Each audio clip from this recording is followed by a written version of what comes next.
সম্মোহিতের মতো দরজার সামনে এসে দাঁড়ালো সৌম্য।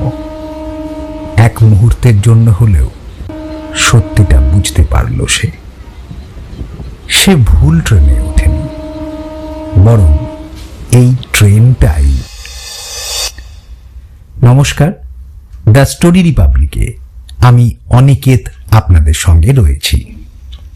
দ্য স্টোরি রিপাবলিকে আজকের গল্প শেষ কৃষ্ণনগর লোকাল, বিপুল সরকারের লেখা। রাতের শেষ ট্রেন কৃষ্ণনগর লোকাল, ওটাই শেষ সুযোগ সৌম্যর বাড়ি ফেরার। কিন্তু একটা কথা খুব কম মানুষ জানে, সব শেষ ট্রেন একই জায়গায় যায় না। সেদিন রাতেও ঠিক এমনই একটা সময় ছিল। শিয়ালদা স্টেশন প্রায় ফাঁকা হয়ে এসেছে, হকারদের আওয়াজ থেমে গেছে, ঘড়ির কাঁটা 11:15 ছুঁই ছুঁই।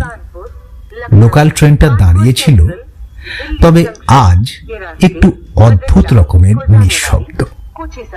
কেউ ওঠার জন্য হুড়োহুড়ি করছে না, কেউ নামছেও না। সৌম্য দৌড়ে এসে উঠে পড়ল।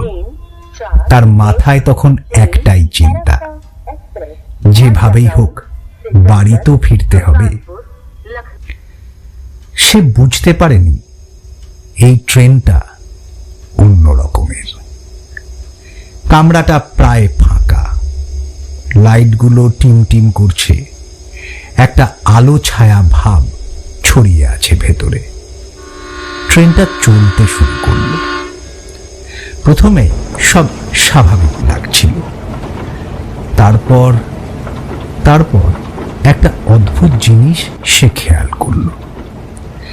জানলার বাইরে কোনো আলো নেই, না বাড়ি, না রাস্তা, না স্টেশন, না পাশ দিয়ে সমান্তরালে ছুটে চলা রেল লাইন, যা কোনোদিন এক হয় না, আলাদাও হয় না।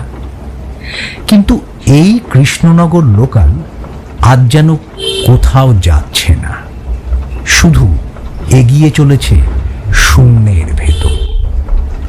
একটা সময় সৌম্য টের পেল সে একা নেই।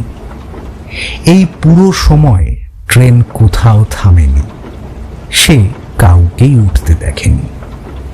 কিন্তু এখন সিটগুলো আর ফাঁকা নয়, কিছু মানুষ বসে আছে অদ্ভুতভাবে চুপচাপ। তাদের চোখগুলো স্থির, কোনো পলক নেই, কারো কোনো তাড়া নেই, এমনকি কেউ ফোন পর্যন্ত দেখছে না, নড়ছে না, শুধু তাকিয়ে আছে।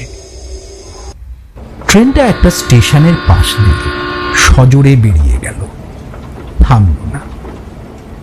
বিধাননগর নাকি দমদম, না বেলঘরিয়া, এটা কি গ্যালোপিং লোকাল?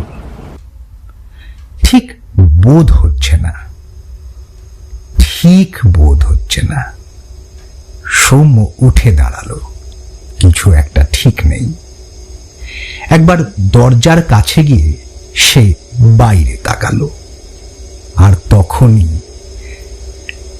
তখনই তার বুকের ভেতরটা হিম হয়ে গেল।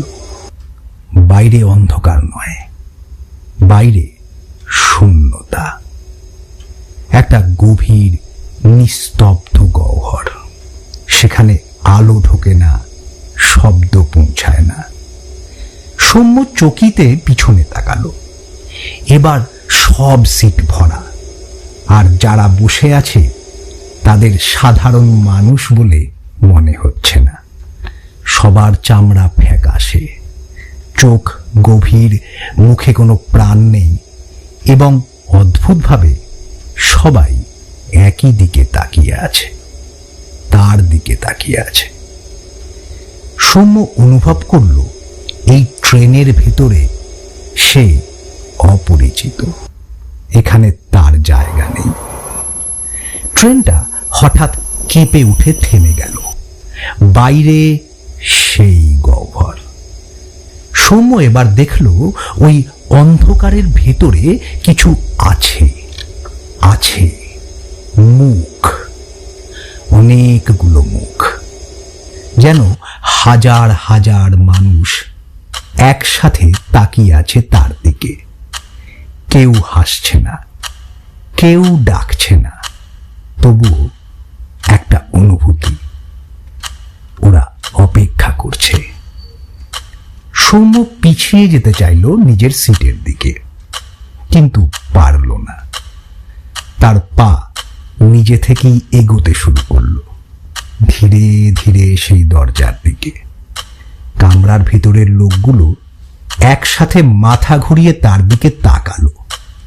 তাদের চোখে এবার একটাই ভাষা, স্বাগতম। না না, স্বাগতম ঠিক নয়, স্বীকৃতি। তারা বুঝে গেছে সৌম্য এখন তাদেরই একজন। সম্মোহিতের মতো সে দরজার সামনে এসে দাঁড়ালো। এক মুহূর্তের জন্য হলেও সত্যিটা বুঝতে পারল সৌম্য। সে ভুল ট্রেনে ওঠেনি, বরং এই ট্রেনটাই তাকে নিতে এসেছিল। সব শেষ ট্রেন সবার জন্য ছাড়ে না, কিছু ট্রেন শুধু আপনাকে নিতে আসে। শেষ কৃষ্ণনগর লোকাল গল্পটি এখানেই শেষ হলো। দ্য স্টোরি রিপাবলিকের গল্পগুলি সম্পর্কে আপনাদের মতামত কমেন্ট বক্সে অবশ্যই জানাবেন, আর আমাদের চ্যানেলটিকে অতি অবশ্যই সাবস্ক্রাইব করবেন। দ্য স্টোরি রিপাবলিকের তরফ থেকে আমি অনিকেত সকলকে আবার জানাই ধন্যবাদ।